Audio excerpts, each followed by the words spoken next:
Karimnagar smart city అభివృద్ధిలో పనుల్లో 200 కోట్లకు పైగా అవినీతి అక్రమాలు జరిగాయని, నిధుల గోల్మాల్పై సిపిఐ విచారణ జరిపించాలని సిపిఐ పార్టీ జిల్లా కార్యదర్శి మరి వెంకటస్వామి డిమాండ్ చేశారు. స్మార్ట్ సిటీ పేరుతో నాణ్యత లేని పనులను చేపట్టి నిధులు దుర్వినియోగం చేశారని ఆయన మండిపడ్డారు.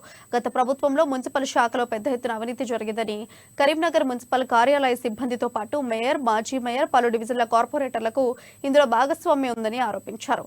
అందరూ కలిసి పక్క ప్రణాళికతోనే స్మార్ట్ సిటీ నిధులను దారిమళ్లించారని ఆగ్రహం వ్యక్తం చేశారు. వెంటనే దీనిపై సిబిఐ సమగ్ర విచారణ చేపట్టి దోషుల్ని కఠినంగా శిక్షించాలని కోరారు.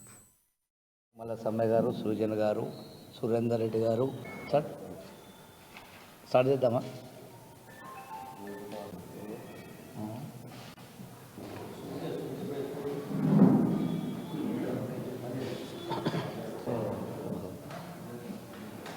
ఒకనాడు బాగుండేది అది.